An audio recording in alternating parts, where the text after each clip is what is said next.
मात्र 5 टंकार मिलूची पियाज बिलीव भी होनी ना। Hello hello everyone, I am back. आज वीडियो स्टार्ट करती मु हॉस्टल तले कौन कौन सब गछ होता मत भी टे देखिपार आपण मानक वीडियो माध्यम रे भी देखई दउथले। आठू किछिटा गछर ना मते जणा थिला आ किछिटा गछर ना मते जणा नै। आपण माने जदी जानि चंदे निहाती कमेंट रे मते जणाई देबे। तो तापरे रूम को गला परे मोर जियो मार्ट रू गोटे बॉडी वॉश मगैथिली, सेटा आसीथिला। आ बॉडी वॉश मगैला टाइम रे मते देखाला 1 किलो पियाज को मात्र 5 टंकार मिलूची। तो सेत पे मु मगै देथिली, जानि नथिली से आसीबो कि नाही, भलो आसीबो कि कोन आसीबो, बट मु मगै देथिले। आसिला परे सीरियसली गोटे भी पियाज खराब बाहरी नथिला, सब बहुत ही भलो थिला।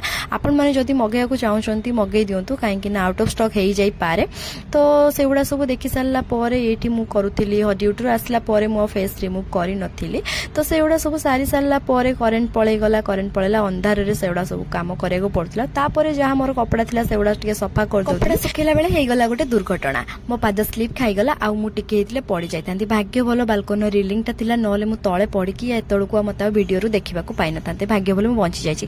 आ तापरे आंबो गछरे पिला माने आंबो बिछौतिले, आ सांग आसला बेलु आनिथिला गोटे आंबो, ताकू गोटे देइथिले। ताकू मु धोई किना टिके काटी दउथिले, काहेना गोटे आंबो मिलिथिला। सेत पई खुशी रे समस्त बांटी कुंटी के खाइबो। तो सेत पई छोट छोट पीस करके समस्त पई काटी देली गोटे गोटे गणी किना। लास्ट को जहा बळेला सेटा मुई खाइली। सेठी लूण लंका सब पकई किना मिक्सिंग करि देली, आ समस्त पई परसी देली आंबो कटा। समस्त गोटे गोटे बांटी देली, आ जेतिकी बळेला सब मु खाइली। आ खाइ सारिला परे एठी मु खाउतली टिके बरा चप सिंगडा, काहे ना रूम रे आनिथिले। तापरे खाइली मैगी, देखंतु मु केते खाउची। तापरे एठी पूरी भोग आसला, सेटा खाइले। तापरे टिके बाल्कनी सोले। आज रो ब्लॉग केमति लागला।